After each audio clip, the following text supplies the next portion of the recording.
साथियों, जय भीम। मैं बादल और आप देख रहे हैं हमारे यूट्यूब चैनल अपना भारत।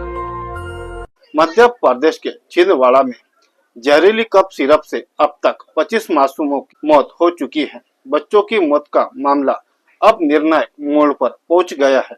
इस पूरे कांड में अब तक की सबसे बड़ी कार्रवाई करते हुए पुलिस ने तमिलनाडु की श्रीसन फार्मास्यूटिकल कंपनी के मालिक रंगनाथन गोविंदन को गिरफ्तार किया है। शुक्रवार को आरोपी को परासिया न्यायालय में पेश किया गया, जहां कोर्ट ने उसे 10 दिन की पुलिस रिमांड पर भेज दिया।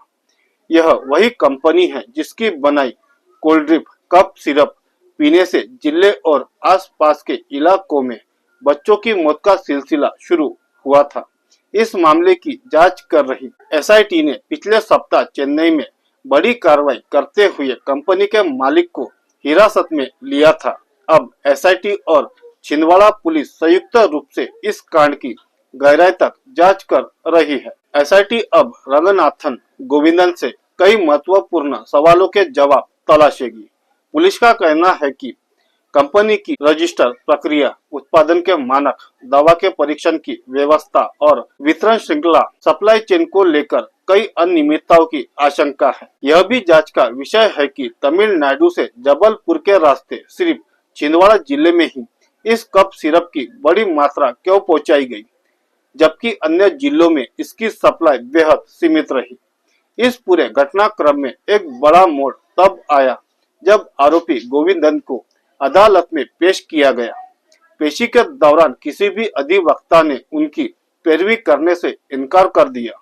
अधिवक्ता संघ के अध्यक्ष श्याम साहू ने बताया कि वकीलों ने सर्वसम्मति से तय किया कि इस गंभीर मामले में आरोपी का बचाव नहीं किया जाएगा।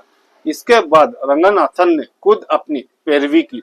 अदालत में उन्होंने कहा कि वे हार्ट पेशेंट है, हाई ब्लड शुगर और ब्लड प्रेशर के मरीज है। उन्होंने यह भी कहा कि उनकी कंपनी के सिरप की सप्लाई देश के 5 राज्यों में होती है, पर किसी अन्य राज्य से कोई शिकायत नहीं आई है। जब अदालत ने उनसे पूछा कि उन्हें किस अपराध में गिरफ्तार किया गया है, तो रंगनाथन कुछ देर तक चुप रहे और फिर बोले, मुझे इसकी जानकारी नहीं है। इसके बाद अदालत ने उन्हें पुलिस रिमांड पर भेज दिया ताकि उनसे आगे की पूछताछ की जा सके। पुलिस ने उन सभी परिजनों के बयान भी दर्ज किए हैं जिनके बच्चों की मौत किडनी फेलियर से हुई थी। कई परिजन खुद थाने पहुंचे, जबकि कुछ को पुलिस ने बुलाया। इस बीच एसआईटी डॉक्टरों की भूमिका की भी गहराई से जांच कर रही है।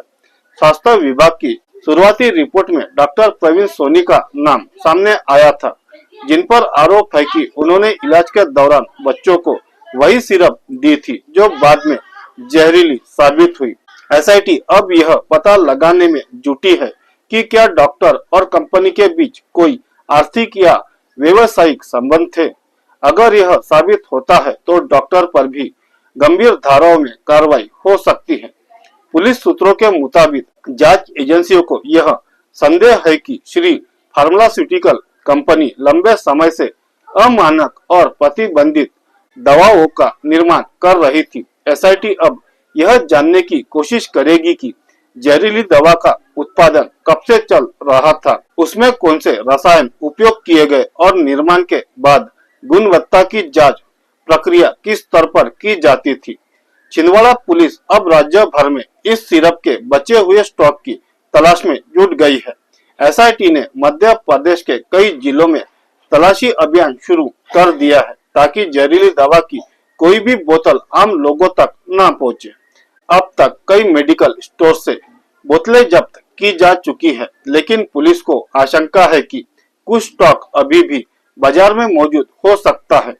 जांच एजेंसियों का मानना है कि इस पूरे प्रकरण में कंपनी के सप्लाई चेन से जुड़े कई अन्य लोग भी शामिल हो सकते हैं। अब जांच मेडिकल स्टोर संचालकों, ट्रांसफर एजेंटों, सप्लायरों और वितरण कंपनियों तक पहुंचेगी। एसआईटी के मुताबिक आने वाले दिनों में इस नेटवर्क के और भी नाम सामने आ सकते हैं। बच्चों की मौत के बाद से पूरा छिंदवाड़ा जिला सदमे में है।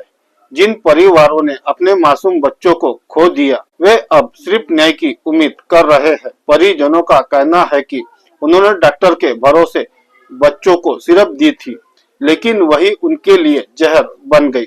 एक पिता ने कहा, हमने इलाज के लिए भरोसा किया, पर वही सिर्फ हमारे बच्चों की मौत का कारण बन गई। अब हमें सिर्फ न्याय चाहिए।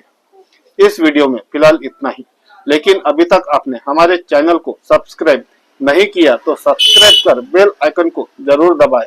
वीडियो को लाइक करें, शेयर करें और अपनी राय देना ना भूलें। आपकी राय हमारे लिए बहुत जरूरी है।